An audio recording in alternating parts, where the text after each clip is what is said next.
Padre nuestro, en el precioso nombre de Jesús, venimos una vez más delante de tu presencia, dándote gracias. Padre, por tu amor, tu fidelidad, tu bondad. Padre, por Jesucristo, a través de quien hemos sido liberados de la potestad de las tinieblas, Señor, de la potestad de Satanás, Señor. A través de quien hemos sido trasladados del reino de las tinieblas al reino de la luz. Señor Jesús, te damos gracias por aplastar las cabezas de la serpiente en la cruz del Calvario, con tu calcañar herido, con la sangre que brotó de tu persona, Señor. Gracias, Jesús. Cuando tú llegas a nuestro corazón, Señor, tú nos liberas de ese dominio, de esa potestad, de ese poder que nos tenía esclavizados. Y ahora nos haces libres para poder correr nuestra carrera, pelear nuestras batallas y elegir, conquistar, gobernar sobre toda esta influencia que viene de fuera, que brota de dentro, que heredamos del primer Adán, Señor, que proviene de las tinieblas. Gracias por Cristo en nosotros. Cristo en nosotros, la esperanza de gloria. Señor Jesús, gracias por haber llegado a nuestras vidas. Gracias por levantarte, por crecer desde dentro. Bendito Señor, esto sumado al hecho que tú estás intercediendo a favor nuestro desde fuera, desde arriba, desde el trono del Padre. Oh, si Dios es por nosotros, ¿quién contra nosotros? Gracias, Señor Jesús, por haber puesto nuestros pies en el río de vida, en la calle de oro, en cuyo centro fluye el río de vida. Gracias que nos diste a beber de esas aguas para que obtuviéramos salvación y vida eterna. Y gracias porque ahora nos estás enseñando el poder, la necesidad de meternos al río, hasta los tobillos, hasta las rodillas, hasta los lomos. Bendito Señor, ayúdanos a no detenernos, ayúdanos a no descansar, ayúdanos a no rendirnos, Señor, hasta que las aguas hayan crecido de tal manera que el río no se pueda pasar, que sea un río para nadar en él. Bendito Dios, en el nombre de Jesús oramos que nos lleves a que las aguas prevalezcan, triunfen, a que las aguas se levanten majestuosas y derroten toda influencia que todavía salta de dentro de nuestro viejo hombre, de nuestra mente carnal, Señor. Bendito Señor, gracias por las aguas de verdad, gracias por el río de vida. Gracias por ese torrente de invierno y por enseñarnos cómo derretir ese hielo, esas aguas, para que la corriente sea aún más impetuosa y el nivel del agua crezca y suba y gobierne y domine y venza y triunfe sobre cualquier oscuridad que hayamos heredado del primer Adán. Señor, te damos gracias por este día. Te damos gracias por el privilegio que nos das de conocerte, de caminar contigo. Por los recursos espirituales que nos has dado, te damos gracias. Por el poder de tu Espíritu Santo, te damos gracias. Por la luz, por el pan, por el gobierno de tu palabra, te damos gracias. Señor, por el pan que tienes preparado para nosotros hoy. Bendito Dios, el pan nuestro de cada día, dánoslo hoy. Abre los ojos de nuestro entendimiento, Señor, y miraremos las maravillas de tu ley. Señor, y alimentanos del pan necesario. Susténtanos con el pan conveniente, Señor. Te lo pedimos, Padre. Te amamos, te damos gracias, te damos toda la gloria. Haz una obra maravillosa en la vida de todos nosotros, Señor. Te lo pedimos y encamínanos y acércanos todavía más al trono, al manantial, a la fuente de vida. Te amamos, Señor, en el nombre de Jesús. Amén.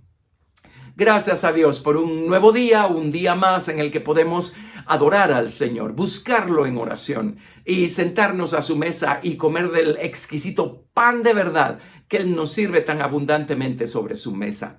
Estamos viviendo en los últimos días que le quedan a este mundo tal y como lo conocemos. Qué privilegio el que Dios nos haya elegido a nosotros para estar vivos, estar presentes en este mundo, en esta época de la historia. Qué maravilla conocer a Jesucristo por experiencia personal, tenerlo morando dentro de nosotros, tenerlo como intercesor allá arriba en los cielos a favor de nosotros.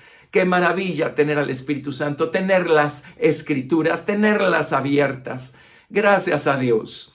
Así es que podemos levantarnos, pelear nuestras batallas, elegir seguir caminando, elegir seguir afirmando nuestra vocación con nuestras elecciones y vencer y estar listos para nuestro encuentro con el Señor Jesucristo.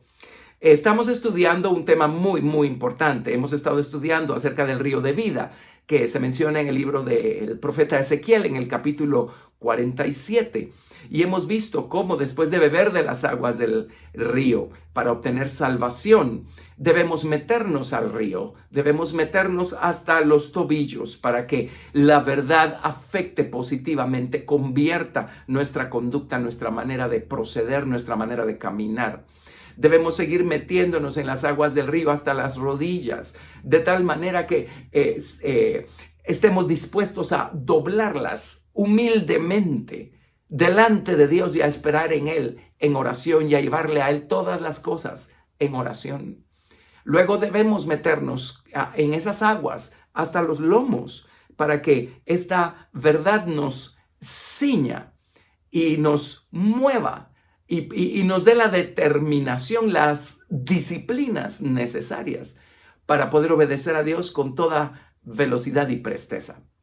Y necesitamos meternos en esas aguas hasta que las aguas nos cubran por completo, para que esas aguas prevalezcan, venzan, triunfen. ¿Triunfen sobre qué? Hemos estado mencionando el hecho que cuando nos metemos hasta los tobillos, hasta las rodillas, hasta los lomos, todavía nosotros podemos prevalecer.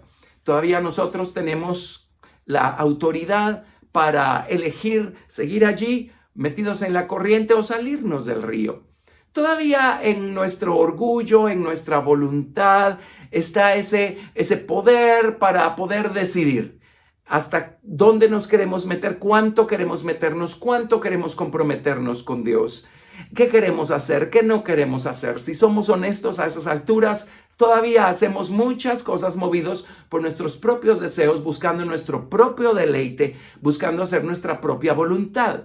Así es que hay una resistencia orgullosa, una resistencia rebelde con la que lidiamos todos, aún siendo ya salvos, aún siendo ya cristianos. Ciertamente, el día que Jesucristo llegó a nuestro corazón, el Señor Jesucristo nos libró de la potestad de las tinieblas. Éramos esclavos del diablo, de su sistema, de su engaño, de las tinieblas, y Jesucristo nos liberó de eso y nos liberó del efecto que es la muerte eterna, el infierno. Ahora el Señor Jesucristo, una vez llegó a nuestro corazón, está buscando librarnos del poder que esas tinieblas que todavía están en nuestra mente carnal, en nuestro viejo hombre, ejercen aún sobre nosotros. Y si somos honestos, ya siendo cristianos, todavía hay algo dentro de nosotros que batalla en contra nuestra. Pablo describió esta batalla en Romanos capítulo 7, capítulo 8. Dijo, un lado de nosotros, un lado de mí, dijo el apóstol Pablo, quiere agradar a Dios, el otro lado no quiere. Un lado de mí quiere hacer la voluntad de Dios, el otro lado de mí quiere hacer su propia voluntad. Un lado de mí ama la ley moral de Dios y quiere cumplirla. Otro lado de mí como que tiene su propio sistema de leyes y eso es lo que busca hacer. Esta es la batalla que peleamos en contra de nuestro cuerpo del pecado. Eso lo heredamos del primer Adán y es allí donde está esta resistencia rebelde. Y es de allí que surgen muchas actitudes, inclinaciones y cosas que generan esta batalla que estamos peleando todo el tiempo nosotros.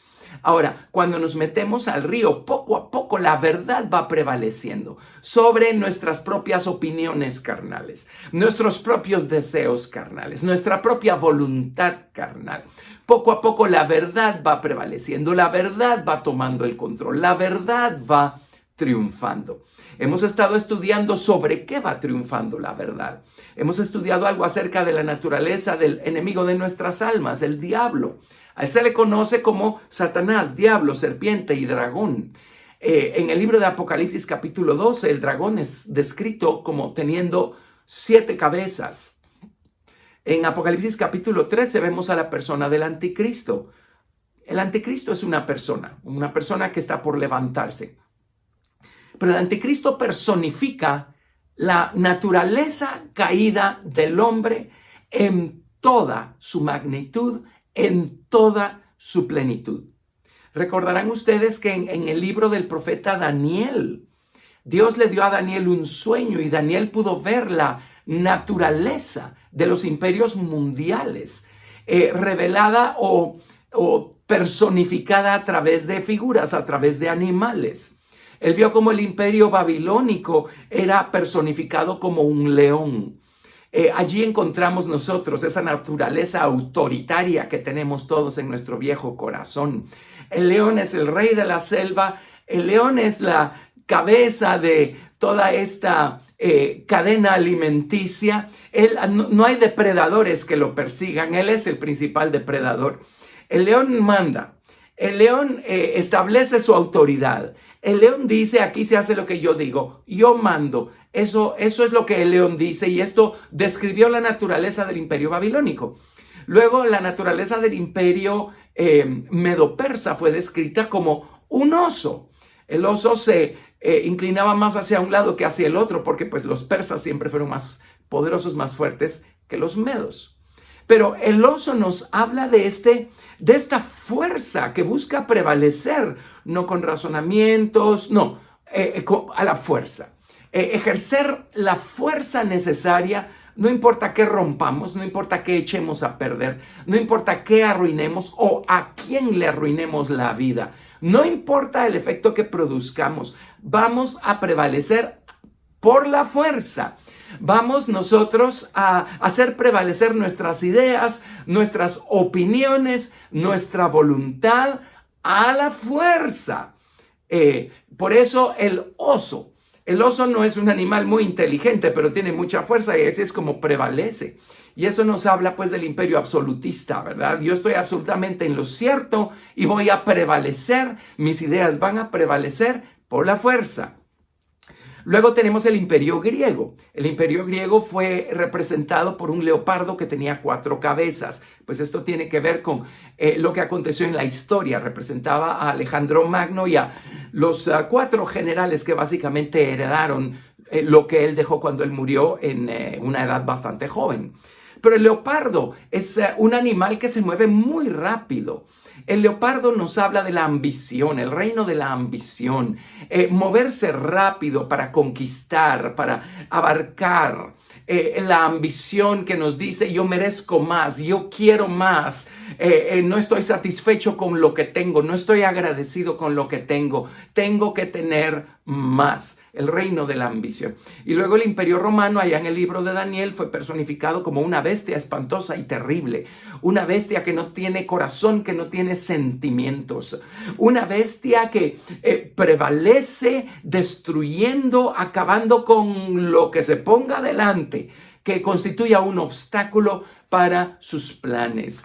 Y nuestra mente carnal, nuestro viejo corazón tiene también ese lado en el que no nos importa qué recurso utilicemos con tal de hacer nuestra voluntad, con tal de prevalecer. El imperio de la bestia es ese imperio de aquí se hace como yo digo, yo voy a prevalecer, lo voy a hacer a como dé lugar.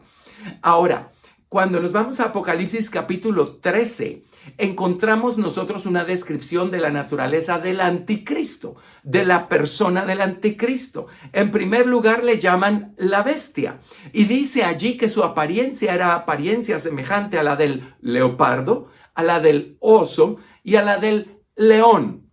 En otras palabras, la naturaleza de estos 4 imperios que describe Daniel está presente en una sola persona. La plenitud de toda la maldad, de todo el odio, de toda la oscuridad que hay en el corazón humano a causa del pecado, va a estar presente y personificada y operando sin restricción alguna en la persona del anticristo. Por eso, cuando nosotros, hoy que hay tiempo, no lidiamos con nuestra mente carnal, nuestro viejo corazón, cuando nosotros no lidiamos con nuestra carne, cuando no dejamos que Cristo crezca más para que pueda conquistar más, prevalecer más sobre nuestra naturaleza carnal, el día que aparezca el anticristo, vamos a sentir una identificación tremenda, porque allí va a estar personificado todo lo que siente mi viejo corazón, todo lo que piensa mi mente carnal, todo lo que desea mi voluntad carnal no regenerada. Entonces el anticristo va a ser la culminación de la experiencia de aquellos que viven en la carne, se mueven en la carne, razonan en la carne. Por supuesto, el mundo allá afuera no tiene a Jesucristo. Cuando venga el anticristo, podemos entender cómo es que lo van a recibir con los brazos abiertos. Allí va a estar la personificación de todo lo que la carne quiere, de todo lo que la carne desea. Así es que va a reinar un libertinaje tremendo, no va a haber límites, no va a haber restricciones para nada. Y la gente que eso procura, pero hay cosas que lo restringen hoy en día, todavía se va a sentir liberada. Y por eso es que van a aceptar a la persona del anticristo con tanta facilidad.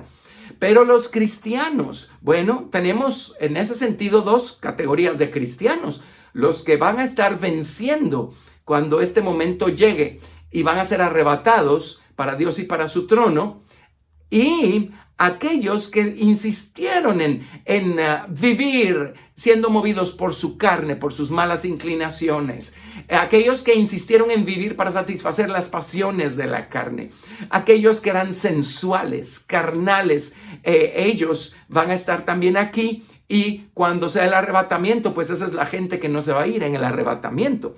En el libro de Apocalipsis hemos estudiado una y otra vez la mención de todos estos santos contra quienes va a hacer guerra el anticristo, y a muchos de ellos los va a vencer.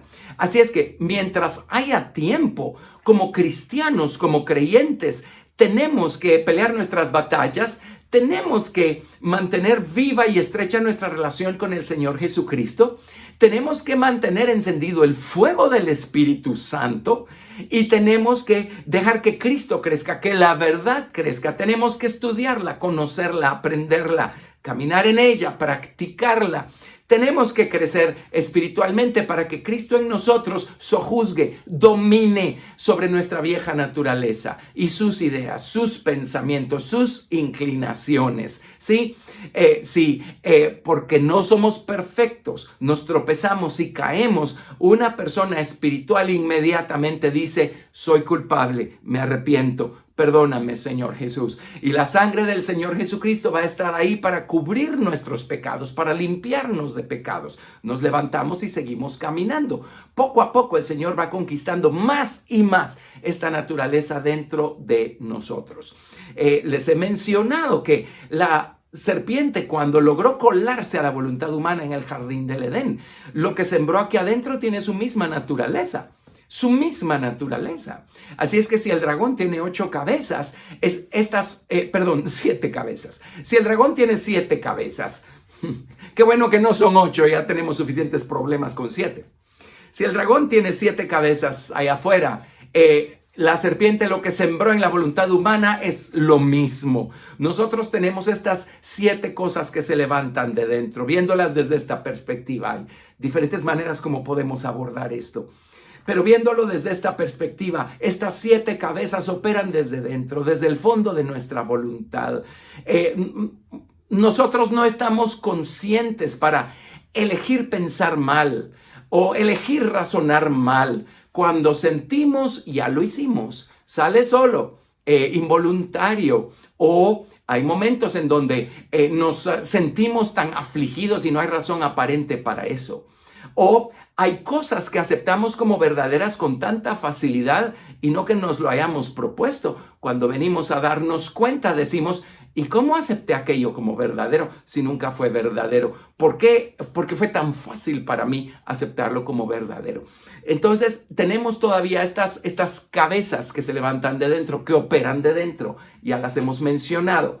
Se trata de la cabeza de blasfemia, la cabeza de rebelión, la cabeza de engaño, la cabeza de encantamiento, la cabeza de ignorancia, la cabeza de aflicción y la cabeza de muerte. Estas cabezas hemos estado estudiándolas, viendo cómo operan desde dentro, cómo se levantan desde dentro, para que cuando las veamos operando vayamos a Jesús y le digamos: Señor Jesús, perdóname, perdóname, me arrepiento. Ese es un lado. Y el otro lado es, ahora, Señor Jesús, aplasta tú esta cabeza, aplasta tú esta cosa que está levantándose de dentro. Clamo tu preciosa sangre sobre esta cabeza, Señor Jesús. Gobierna tú sobre ella, domina tú sobre ella.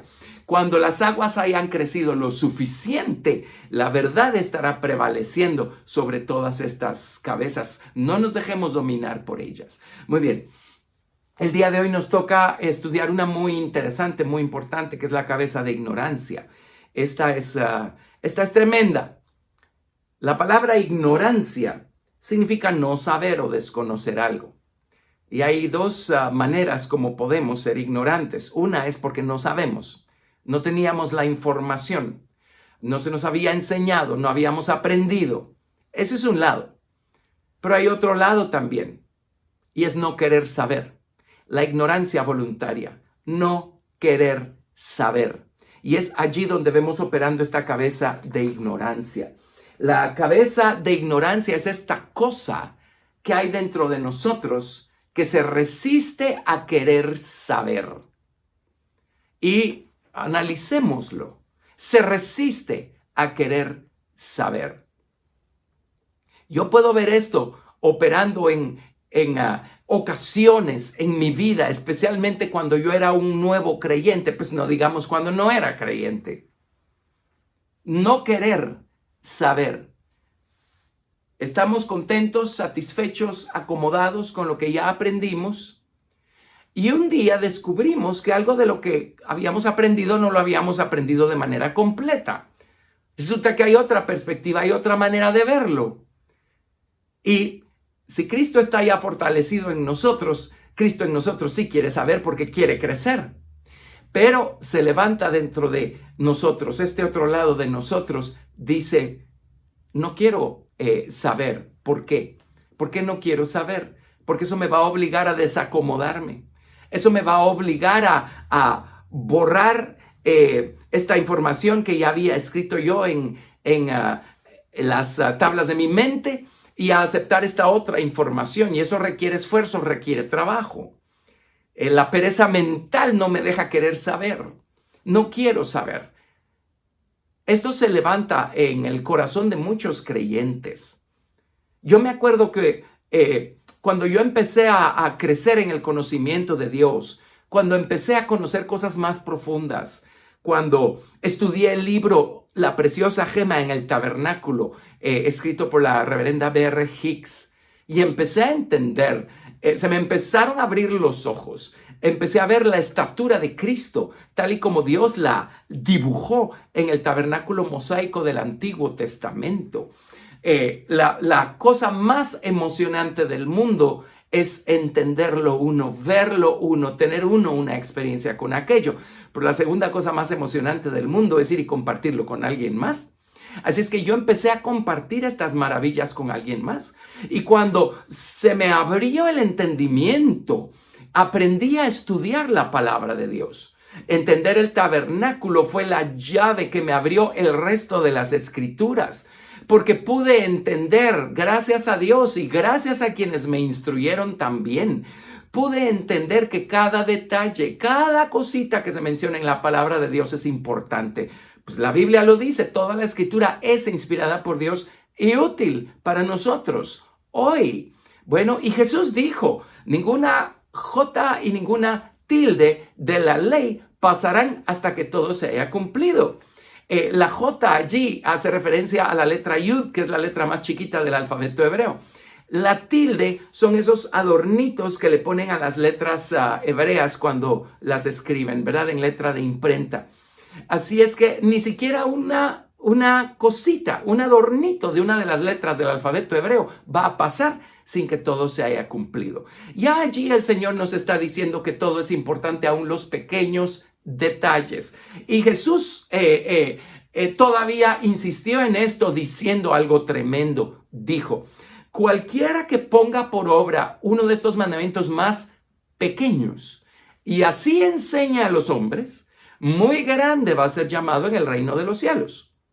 Pero también dijo, si alguno no practica estos mandamientos más pequeños y no enseña de esa manera a otros, entonces muy pequeño va a ser llamado en el reino de los cielos.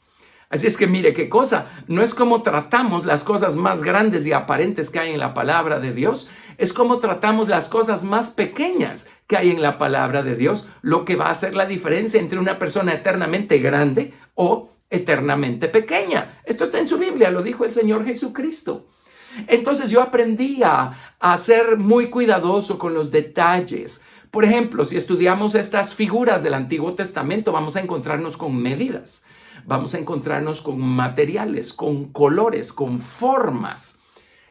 Cada una de esas cosas, pues por algo Dios le dijo varias veces a Moisés, mira, ten cuidado de hacerlo conforme al modelo que yo te mostré en el monte. Dios le mostró al detalle la estatura de Cristo, el tabernáculo celestial a Moisés en el monte de Sinaí y le dijo, ya viste los detalles, ahora ten mucho cuidado, tienes que representar cada detalle, por pequeño que parezca, cada detalle lo tienes que representar con mucho cuidado, porque cada uno de esos detalles va a revelarnos una perla preciosa, un tesoro, una gema, una joya maravillosa de la naturaleza y de la estatura espiritual de nuestro Señor Jesucristo. Qué emocionante se vuelve a estudiar la Biblia de esta manera. Se convierte en una búsqueda continua de tesoros.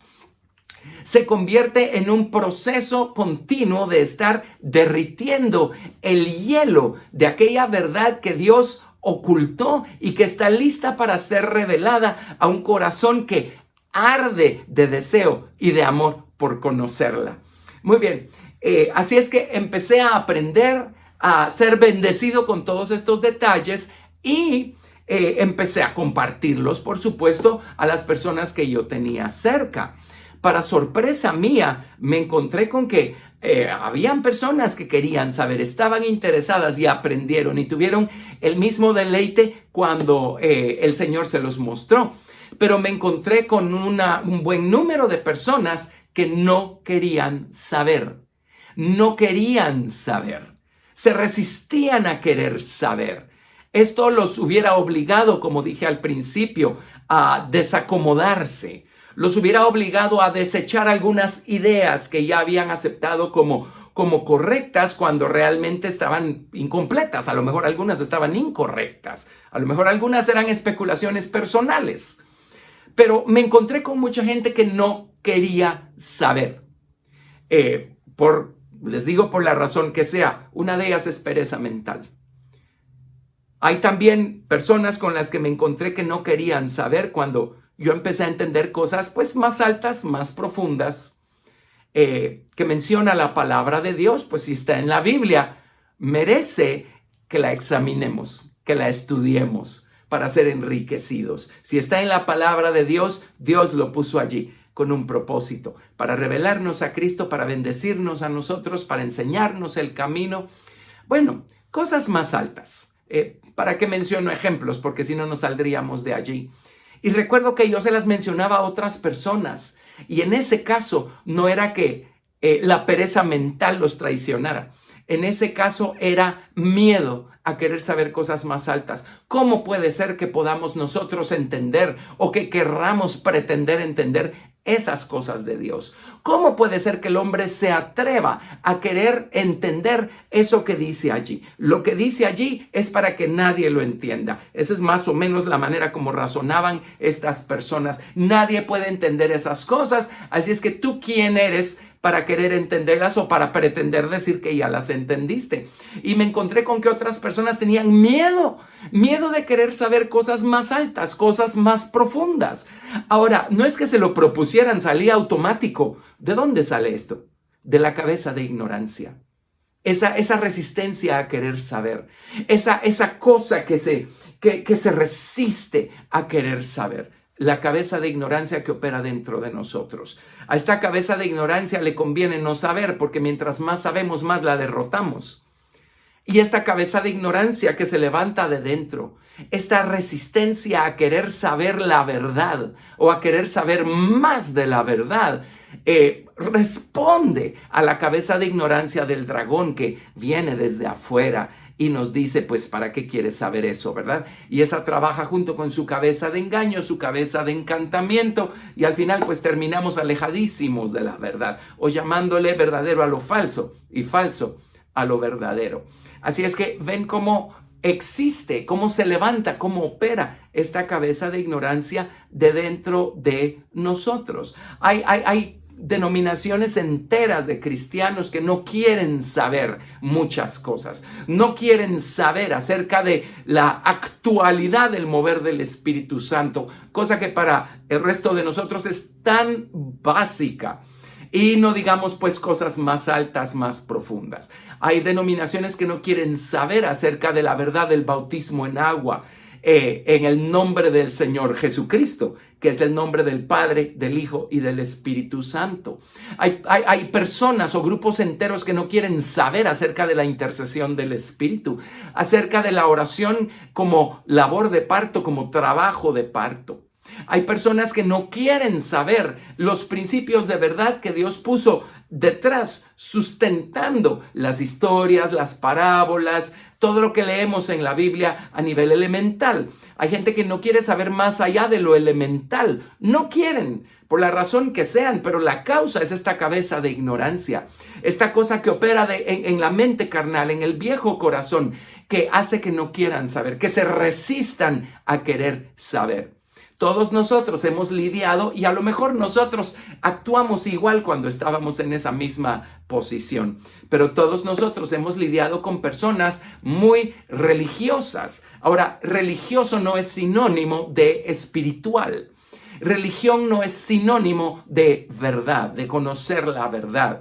Y hay personas muy religiosas, se rehúsan a saber porque eso los reta y los hace tener que admitir que todo su sistema de creencias no es el correcto, no es el verdadero. No quieren saber. Ahora, si están en ese estado es porque Cristo no ha llegado a sus corazones todavía. Todo lo que necesitan es tener una experiencia con Cristo, ser redimidos de la muerte eterna, del estado en el que se encuentran, ser rociados con la sangre redentora de Cristo. Y entonces la sangre de Cristo quebranta el dominio que ejercen estas cabezas, que ejerce esta cabeza de ignorancia sobre nosotros, y la gente empieza a ver, empieza a entender. Ahora, una cosa es empezar a ver y empezar a entender, y otra cosa es terminar de ver y terminar de entender de una manera completa. Por eso todavía queda un proceso. Cristo hizo una obra liberadora, maravillosa, el día de nuestra salvación, pero es obvio que todavía hay una conquista que hacer aquí adentro. El Señor Jesucristo le dio la tierra de Canaán por herencia al pueblo de Israel, pero Él no se las sirvió en bandeja de plata. Ahora ellos tenían que trabajar para obtenerla. Ahora, déjeme abrir un paréntesis aquí. El dragón y el anticristo, ambos en Apocalipsis capítulo 12 y capítulo 13, son descritos como teniendo 7 cabezas y 10 cuernos. Mire qué cosa. Cuando Dios le dijo a Abraham, ahí en el libro del Génesis, cuando hicieron este pacto y a Abraham Dios lo mandó a dormir y se veía una antorcha que caminaba entre los sacrificios, ¿verdad? Un horno humeante que caminaba entre los sacrificios. Dios le habló a Abraham de 10 naciones. Allí se enumeran 10 naciones.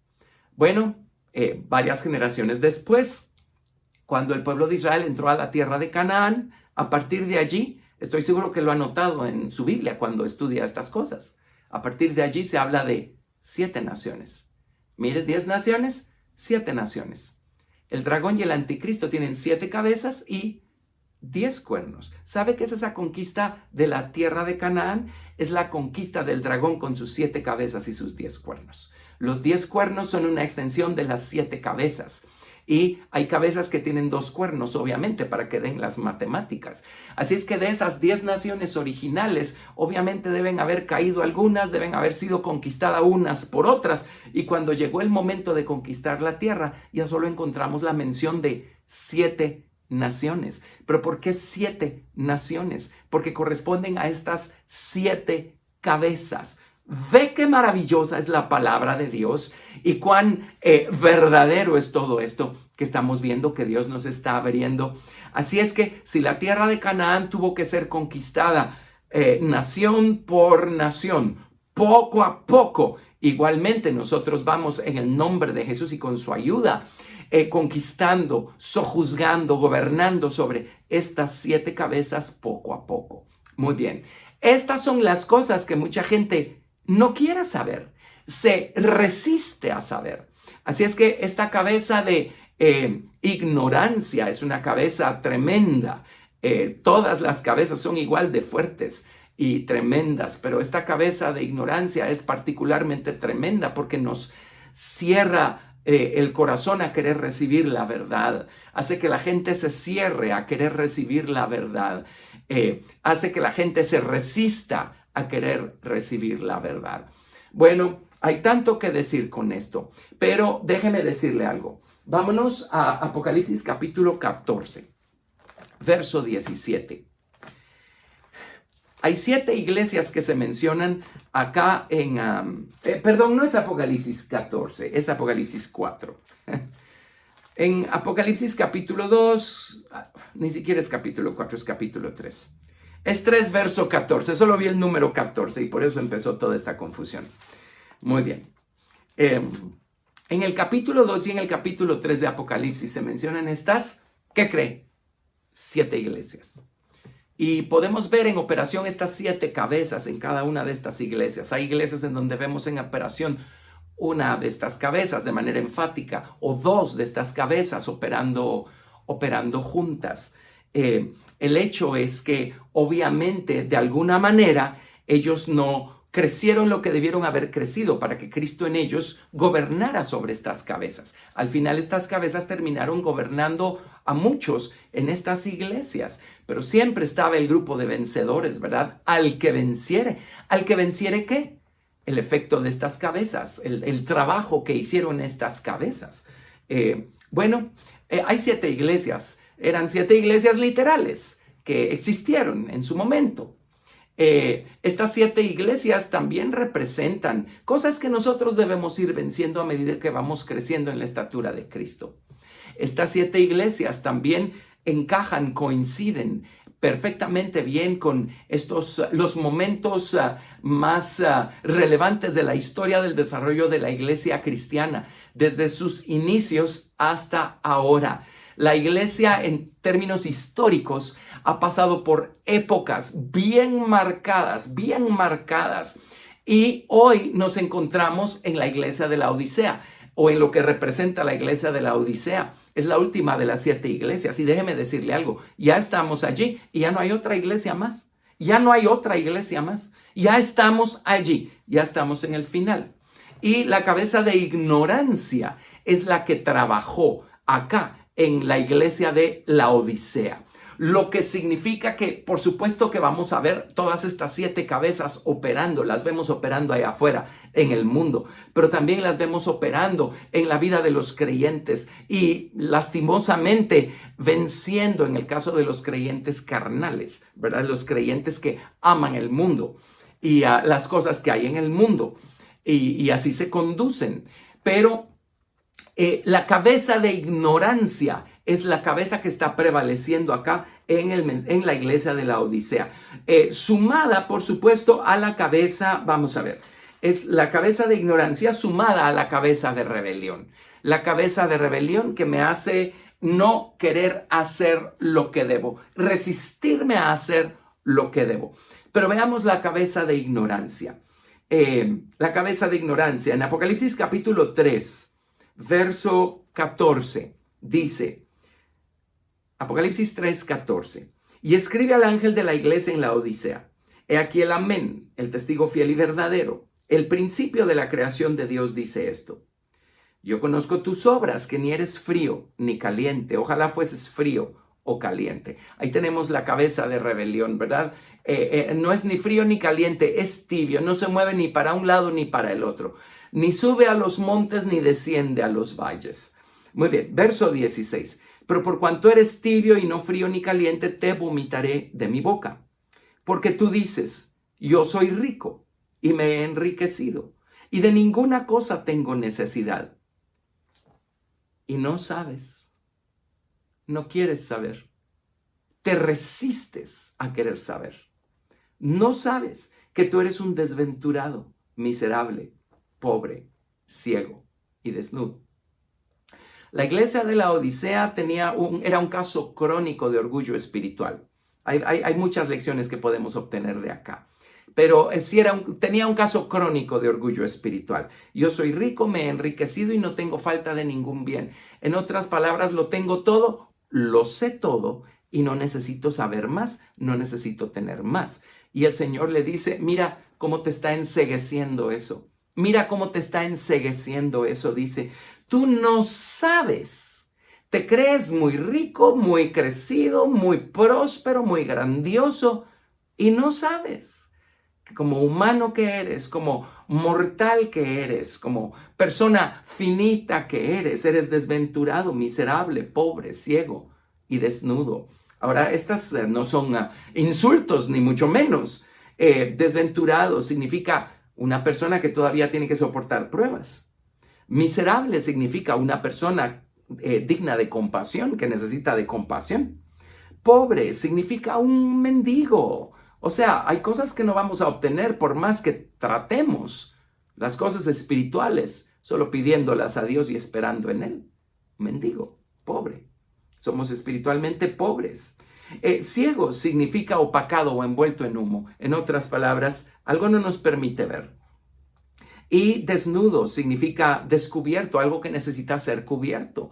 Y por supuesto, cuando hemos fallado, nuestro pecado necesita ser cubierto con la sangre preciosa de Cristo. Nosotros necesitamos ser cubiertos con la justicia del Señor Jesucristo y necesitamos vestirnos con estas acciones justas de los santos, que es el lino fino que va a vestir la esposa. Ese es el estado de todos nosotros. ¿En qué momento perdió su dependencia a Dios la iglesia de la Odisea?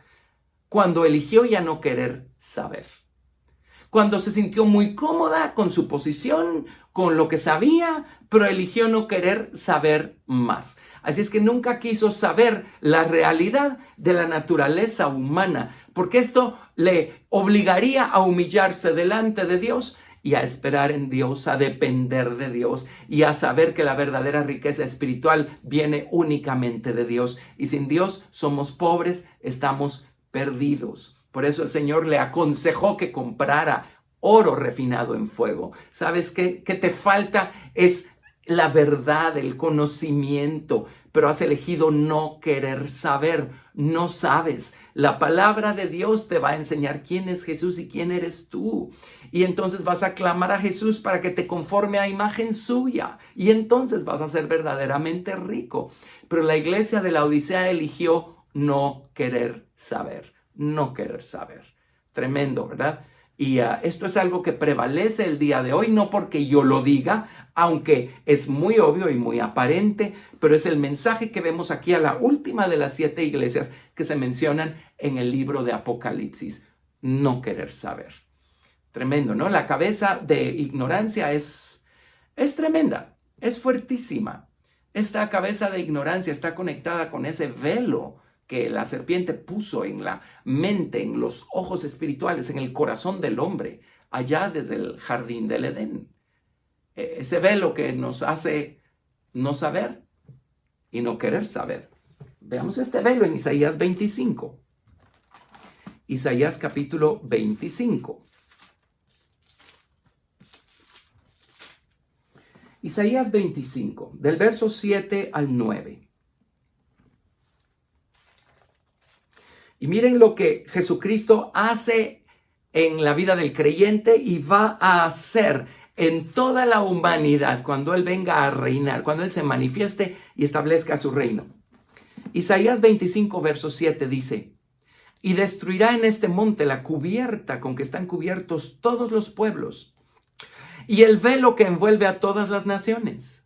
Destruirá a la muerte para siempre y enjugará Jehová el Señor toda lágrima de todos los rostros y quitará la afrenta de su pueblo, de toda la tierra, porque Jehová lo ha dicho. Y se dirá en aquel día, he aquí, este es nuestro Dios. Le hemos esperado y nos salvará. Este es Jehová a quien hemos esperado. Nos gozaremos y nos alegraremos en su salvación. Bueno, tenemos solo 2 opciones. O dejar que Jesucristo nos quite ese velo aquí y ahora, o esperar a que el Señor Jesucristo se manifieste y lo haga hasta entonces. Yo elijo hacerlo ahora. Yo quiero que el Señor me quite este velo. Y el Señor lo ha hecho en un grado, en un lado de la balanza, por supuesto que sí. Pero del otro lado de la balanza es obvio que nos quedan secuelas. La cabeza de ignorancia tiene que ver con este velo, ¿verdad? O las secuelas de este velo. El Señor aquí nos dice que hay un velo que envuelve a todas las naciones, a todos los hombres. Está alrededor de nuestro corazón, de nuestra mente carnal. Por eso el Señor nos pide circuncidar nuestro corazón carnal. Allí está ese velo que nos hace no querer saber, no querer ver. Vámonos a Isaías capítulo 29. Isaías 29, a partir del verso 9. Esto es algo tremendo. Dios le está hablando a su pueblo, a su gente, y en este caso le está hablando a los profetas de Israel, quienes tenían el ministerio, el manto, el don de hacerles saber al pueblo de Israel lo que Dios estaba hablando. Pero veamos, Isaías 29, verso 9. Deteneos y maravillaos, ofuscaos y cegaos, embriagaos y no de vino, tambalead y no de sidra. Porque Jehová derramó sobre vosotros espíritu de sueño, y cerró los ojos de vuestros profetas, y puso velo sobre las cabezas de vuestros videntes. La diferencia entre un profeta y un vidente: profeta es profeta de la palabra, vidente ese es don de profecía del lado del espíritu. Verso 11. Y os será toda visión como palabras de libro sellado, el cual si dieren al que sabe leer y le dijeren, lee ahora esto, él dirá, no puedo, porque está sellado. Y si se diere el libro al que no sabe leer, diciéndole, lee ahora esto, él dirá, no sé leer. Dice pues el Señor, porque este pueblo se acerca a mí con su boca y con sus labios me honra. Pero su corazón está lejos de mí y su temor de mí no es más que un mandamiento de hombres que les ha sido enseñado. Por tanto, he aquí que nuevamente excitaré yo la admiración de este pueblo con un prodigio grande y espantoso, porque perecerá la sabiduría de sus sabios y se desvanecerá la inteligencia de sus entendidos. Es paralelo a lo que leemos que Dios le dice a la iglesia de la Odisea, con excepción, por supuesto, de los que vencen. Y recordemos el mensaje a los vencedores de la Odisea. Al que venciere le daré que se siente conmigo en mi trono, así como yo he vencido y me he sentado con mi Padre en su trono. Pero volviendo a esto, dice, y puso velo sobre las cabezas de vuestros videntes. Puso un velo.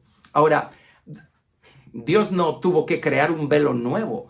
No, esta gente eran profetas y todo lo que quieran. Pero esta gente se acercaba a Dios con su boca, lo honraba con sus labios, pero su corazón estaba lejos de Dios. Y dice, y su temor de mí no es más que un mandamiento de hombres que les ha sido enseñado. Teman a Dios porque ese es el mandamiento. Tienen que hacerlo. Muy bien, pero sin la voluntad, sin el corazón, sin las ganas, sin el deseo. Esta gente simplemente estaba dándole a Dios su servicio, pero únicamente por fuera. Solo eran actividades religiosas, solo eran formas sin vida. Dios para ellos era una costumbre, una cultura, a lo mejor una obligación, pero su corazón estaba lejos de Dios. En otras palabras, ellos no estaban edificando su hombre espiritual. Ellos no estaban edificando su corazón espiritual. Ellos estaban caminando en la carne, a pesar de sus formas religiosas, pero ellos eligieron seguir caminando en la carne, satisfaciendo los deseos de la carne, viviendo una vida completamente contraria a la voluntad de Dios, buscando agradarse a sí mismos. Entonces, ¿qué ocurrió? Dios no tuvo que crear un velo. Todo lo que ocurrió fue que su hombre espiritual empezó a decrecer y su hombre natural comenzó a tomar el control una vez más. Y allí está ese velo que Leviatán puso en el corazón de todos los seres humanos desde el jardín del Edén. Así es que este velo comenzó otra vez a tomar el control, comenzó otra vez a enceguecerlos. El hombre natural, la mente carnal, empezó a tomar el control una vez más. Es lo mismo que pasa con nosotros. Cuando estamos buscando a Cristo, cuando estamos creciendo en la verdad, Cristo está creciendo, nuestro viejo hombre está siendo debilitado y sojuzgado por Cristo en nosotros. El viejo hombre con su velo, con sus 7 cabezas y todo eso. Pero cuando elegimos nosotros dejar, por un lado, nuestra relación con Cristo, dejar de caminar con el Señor, dejar de buscarlo, no importa cuán espectaculares se vean nuestras formas religiosas y cuán disciplinados seamos por fuera. Si por dentro estamos alejándonos del Señor Jesucristo y acercándonos otra vez al mundo y a los deseos de la carne, entonces nuestro viejo hombre empieza poco a poco a levantarse otra vez, a tomar el control otra vez, a reinar y a gobernar y a sojuzgarnos. Y ahí en el viejo hombre está este velo. Así es que otra vez va a estar el velo allí. Y el velo va a hacer que no querramos saber. La iglesia de la Odisea se acomodó, la iglesia creció hasta un lugar maravilloso de bendición, pero allí se acomodó y empezaron a descuidar su relación con Dios pensando que a lo mejor ya no necesitaban esforzarse tanto. Empezaron a acercarse al mundo, a invitar el mundo a la iglesia y a sus vidas.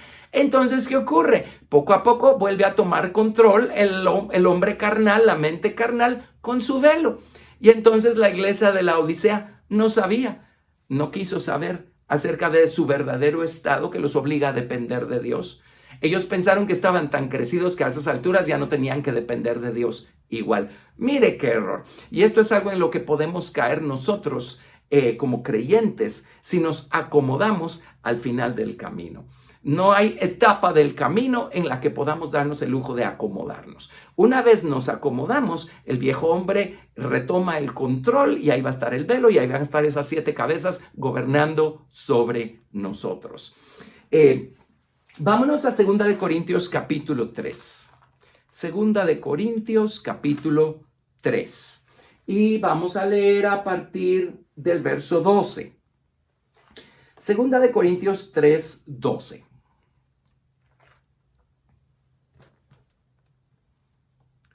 Así que teniendo tal esperanza usamos de mucha franqueza, y no como Moisés que ponía un velo sobre su rostro, para que los hijos de Israel no fijaran la vista en el fin de aquello que había de ser abolido. Pero el entendimiento de ellos se embotó, porque hasta el día de hoy cuando leen el antiguo pacto les queda el mismo velo, no descubierto, el cual por Cristo es quitado. Y aún hasta el día de hoy, cuando se lea a Moisés, el velo está puesto sobre el corazón de ellos. Pero cuando se conviertan al Señor, el velo se quitará. Aquí está hablando de la nación de Israel. Y efectivamente, ellos tienen la Torá, que es el Pentateuco, los 5 primeros libros.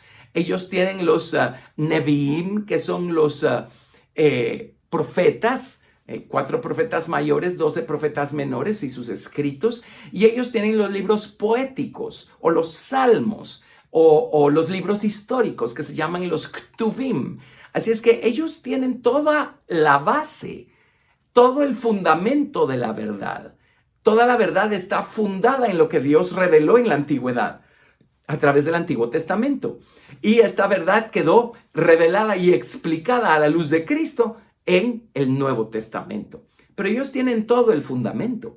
Acuérdense que fue con el Antiguo Testamento, fundamento también, que los apóstoles fueron salvos, los primeros discípulos fueron salvos, toda la primera iglesia evangelizó, probándoles que Jesucristo es el Salvador, que Jesucristo es el Mesías, a todos los creyentes de esa época, del primer siglo, de la primera iglesia, cuando no había empezado a escribirse un solo libro del Nuevo Testamento.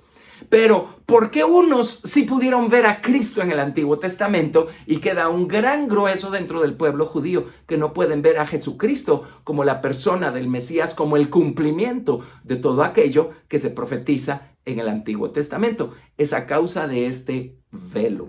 Y este velo no solo no nos deja ver, este velo nos hace no querer ver. Y ese es probablemente el problema mayor. Eso les dice cómo opera este velo, cómo operan estas cabezas en nuestra voluntad y desde el fondo de nuestra voluntad. Ahora, una vez llega Cristo, el velo es quitado. Él hace a un lado al viejo hombre. Él nos abre los ojos. Podemos verlo a Él como el Redentor, como el Salvador. Podemos ver el camino y empezar a caminar. Y en el camino va a ir siendo completamente derrotado esta influencia satánica que sale de dentro, que está en nuestro viejo hombre. Excepto que decidamos no caminar, no crecer y decidamos seguir caminando en la carne como ya lo describí. Entonces siempre va a estar muy fuerte y ejerciendo mucho dominio este viejo hombre y pues vamos a seguir siendo gobernados por estas 7 cabezas. Bueno, hay mucho acá, hay 7 cosas que menciona el apóstol Pablo que le dice a los creyentes, no quiero que ignoréis, no quiero que ignoren. Y hay varias cosas que él enumera. No creo que podamos, por razones de tiempo, enumerarlas nosotros hoy, pero veamos algunas cosas generales. Primera de Corintios capítulo 6, verso 19. Primera de Corintios capítulo 6. Por ejemplo, aquí hay una tremenda. Les voy a dar solo algunos ejemplos por razones del tiempo. Leamos probablemente desde el verso... Leamos desde el verso 9. Primera de Corintios capítulo 6, a partir del verso 9. ¿No sabéis que los injustos no heredarán el reino de Dios? No erréis, ni los fornicarios, ni los idólatras, ni los adúlteros, ni los afeminados, ni los que se echan con varones, ni los ladrones, ni los avaros, ni los borrachos, ni los maldicientes, ni los estafadores heredarán el reino de Dios. Y esto erais algunos, mas ya habéis sido lavados, ya habéis sido santificados, ya habéis sido justificados en el nombre de nuestro Señor Jesús y por el Espíritu de nuestro Dios. Todas las cosas me son lícitas, mas no todas convienen. Todas las cosas me son lícitas, mas yo no me dejaré dominar de ninguna. Cuando Cristo llegó a nuestro corazón, Él nos hizo libres de esa esclavitud en la que vivíamos hacia el sistema del mundo y el diablo y hacia nuestra carne. Él nos liberó de esa esclavitud, pero nuestra carne sigue allí. Y si nosotros somos descuidados, esta puede tomar el control nuevamente y dominarnos otra vez. Dice, yo no me voy a dejar dominar por estas cosas. Sé que todavía soy propenso porque todavía soy humano, todavía estoy aquí abajo, todavía tengo un viejo hombre, una mente carnal. Así es que yo no me voy a dejar dominar. Entonces sigue explicando. Las viandas para el vientre y el vientre para las viandas, pero tanto lo uno como lo otro destruirá Dios. Pero el cuerpo no es para la fornicación, sino para el Señor y el Señor para el cuerpo. Y Dios que levantó al Señor también a nosotros nos levantará con su poder.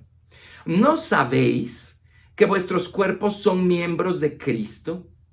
¿Quitaré pues los miembros de Cristo y los haré miembros de una ramera?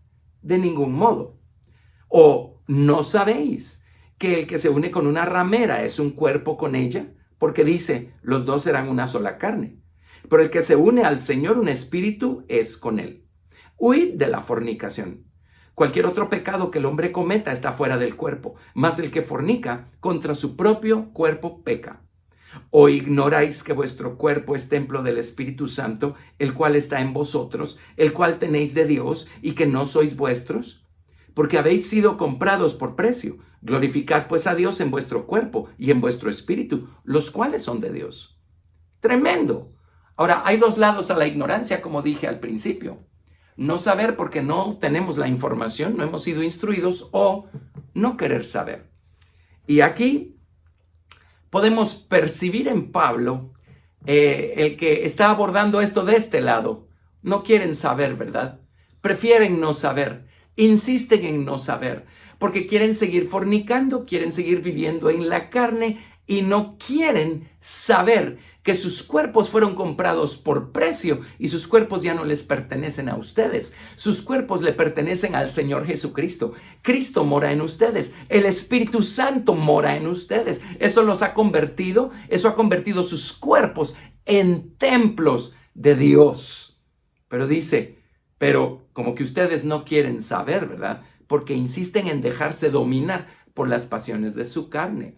Bueno, aprendamos, entendamos, pidámosle a Jesús que sojuzgue esa cabeza de ignorancia en nosotros y elijamos saber. Y una vez vamos a Cristo y le decimos, Señor, perdóname, no he querido saber porque he querido seguir satisfaciendo las pasiones de mi carne, pero perdóname, ayúdame, fortaléceme y ayúdame a vencer esta cabeza de ignorancia y de rebelión y de todo lo demás. El Señor nos ayuda. El Señor nos ayuda a pelear nuestras batallas y a vencer si queremos. Pero elijamos saber. Elijamos saber. La iglesia de Corintio había sido bien instruida. Eso lo dice Pablo al principio. Tenían un mover del Espíritu tremendo. Pero ellos eligieron permanecer en ignorancia en cuanto a muchas cosas. Por la razón que sean. A lo mejor todavía su amor por el mundo era muy fuerte, ¿verdad? Bueno, ese es un ejemplo acá. Veamos otro. En 1 Corintios 14. Primera de Corintios 14.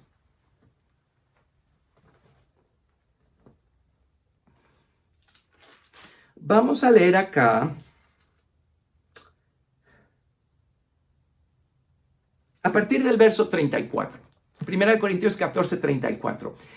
Mire cómo aborda Pablo este tema y cuán consciente estaba Pablo de la operación de esta cabeza de ignorancia en la mente carnal y en el viejo corazón. Aquí Pablo está lidiando desde, me parece que es, vamos a ver. Sí, si dejan un dedo en 1 Corintios 14 y son tan amables de regresar a 1 Corintios capítulo 7, verso 1. Obviamente los corintios le escribieron a Pablo, le hicieron varias preguntas. Y Pablo a partir de aquí se dedica a responder a las preguntas que le hicieron. En algunos casos solo dice en cuanto a lo que me preguntaron acerca de tal cosa. En otros casos repite lo que le preguntaron, repite lo que ellos estaban diciendo y entonces les da la respuesta. En 1 Corintios 7:1 dice en cuanto a las cosas de que me escribisteis. Entonces, por ejemplo, aquí repite lo que ellos escribieron. Bueno le sería al hombre no tocar mujer. Pues la Biblia no dice eso por ningún lado, ¿verdad? Pero viene Pablo y explica, ¿verdad? A partir del capítulo 7 empieza a responder preguntas. Y responde varias preguntas en 1 Corintios 14, 34. Obviamente ya se salta a otra de las preguntas. Menciona lo que dijeron los corintios y entonces responde. Y es obvio que son los corintios los que estaban diciendo esto.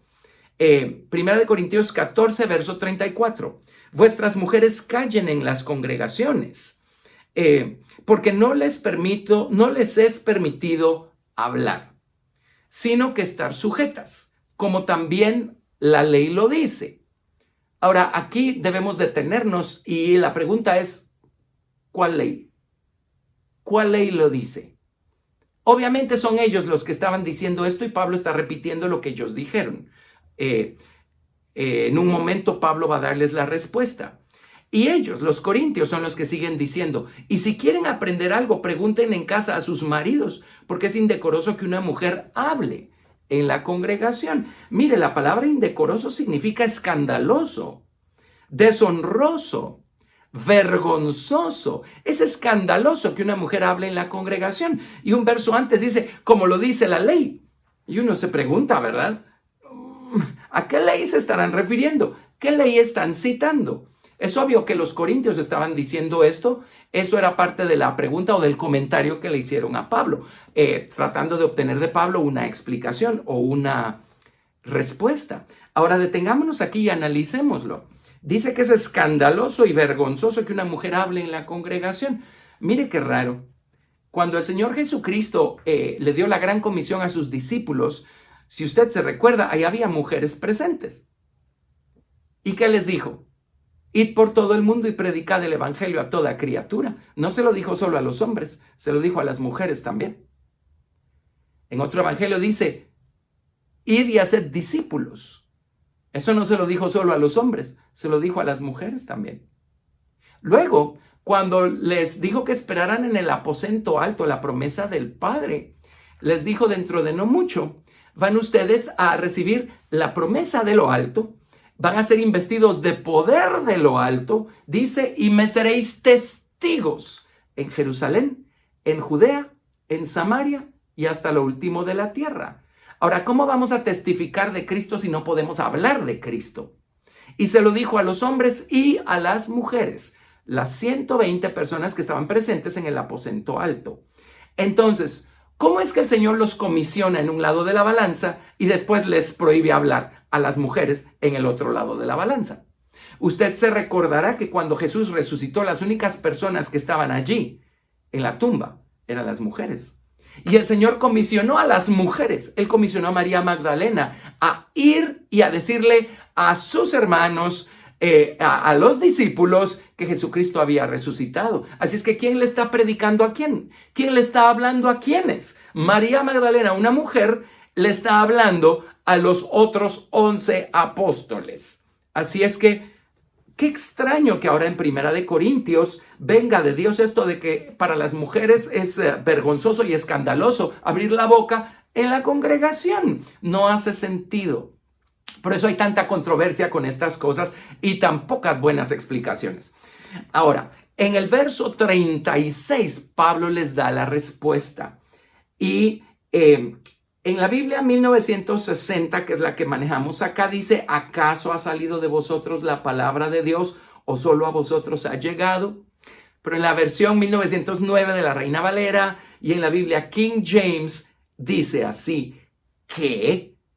¿Ha salido de vosotros la palabra de Dios o solo a vosotros ha llegado? ¿Por qué respondió así Pablo? ¿Qué?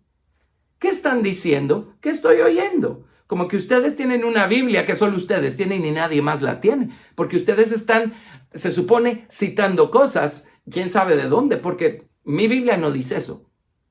¿Lo ven? Eran cosas que ellos estaban pretendiendo, los corintios. Por eso, ¿qué?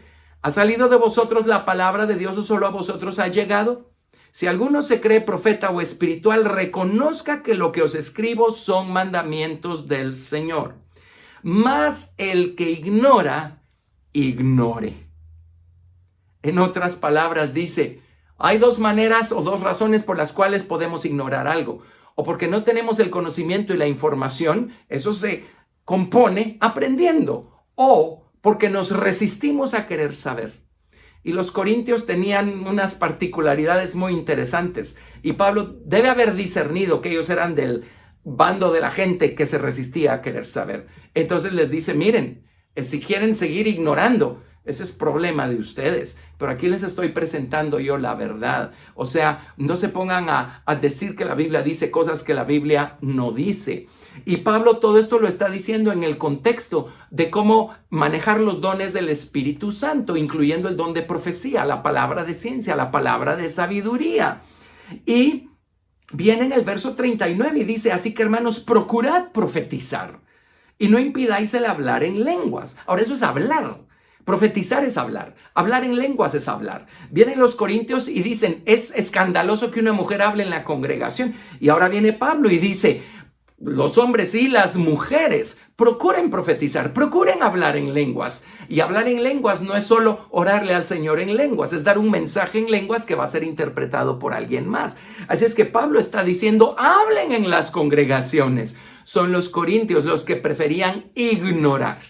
Así es que aquí tenemos otro caso en donde, por la manera como el apóstol Pablo abordó este tema, es obvio que esta cabeza de ignorancia todavía opera en la mente carnal de los creyentes.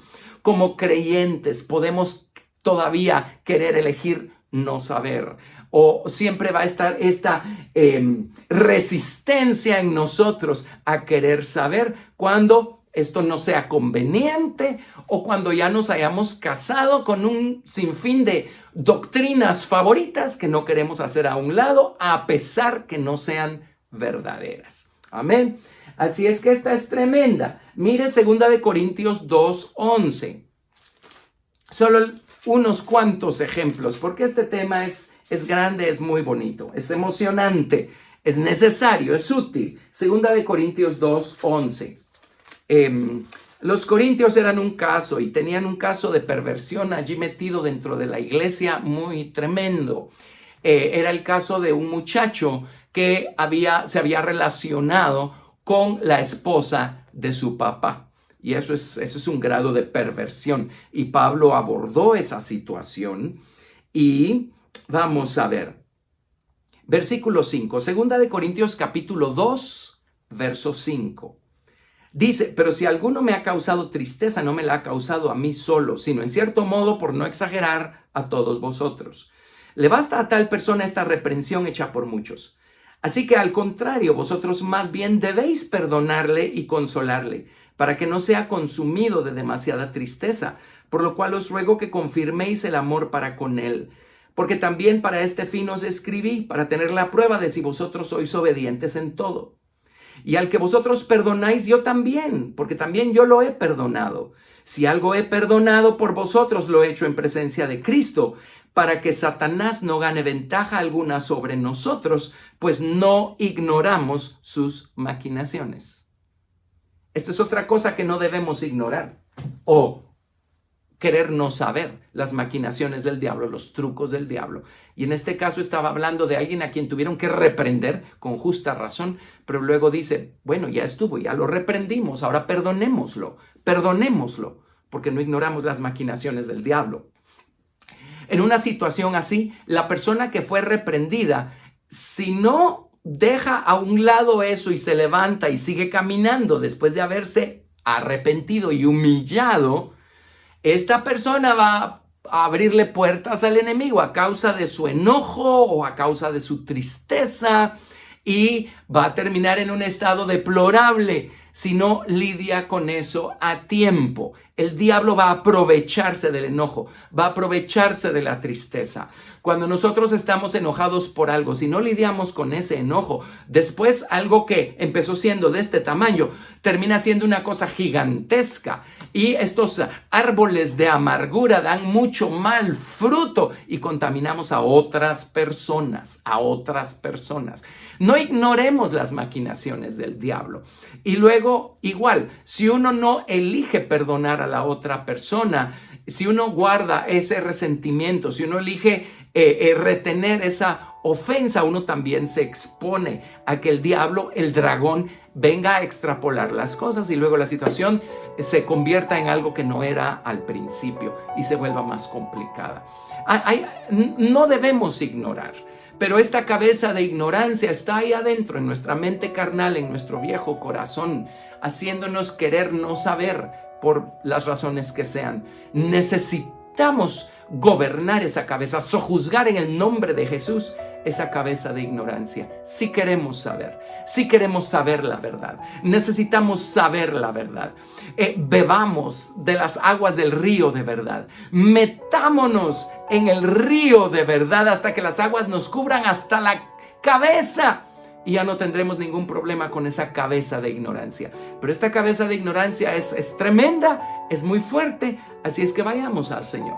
Examinémonos a nosotros mismos. Veamos si no, acaso esta cabeza de ignorancia también ha querido gobernar sobre nuestros pensamientos, nuestros sentimientos y nuestras acciones. Qué maravilloso es Jesucristo que nos libra de la potestad del diablo. Qué maravilloso es Jesucristo que nos ayuda a no dejarnos gobernar por estas cabezas. Qué maravilloso es Cristo a través de quien somos más que vencedores. Todo lo podemos en Cristo que nos fortalece. Pues dejémonos fortalecer por el Señor Jesucristo. Dejemos que Cristo siga creciendo y fortaleciéndose en nosotros, para que Cristo, la verdad en nosotros, gobierne, domine, nos ciña, para que andemos en ella y para que la verdad nos cubra y se convierta en un río para nadar en él. En otras palabras, simplemente disfrutar, agradecer, gozarnos en estas aguas de verdad que provienen del trono. Gracias a Dios por el río de verdad. Gracias a Dios por el río de vida. Y Padre, en el nombre de Jesús, si nos hemos dejado gobernar por alguna de estas cabezas, en el caso de hoy por la cabeza de ignorancia, perdónanos. Oramos que nos abras los ojos y nos ayudes a ver dónde nos hemos dejado manejar por esto. Y si esto nos ha manejado es porque nuestra carne todavía está gobernando mucho, dominando mucho. Señor, confiamos en ti, esperamos en ti. Que Cristo crezca cada vez más en nosotros para que sea Cristo quien gobierne, Cristo quien domine. Oh Padre, gracias. Gracias por Jesucristo, Señor nuestro. Gracias por tu amor, por tu palabra. Te amamos y te damos toda la gloria. Gracias por este día, Padre. Bendícenos y guárdanos a todos. En el nombre de Jesús. Amén.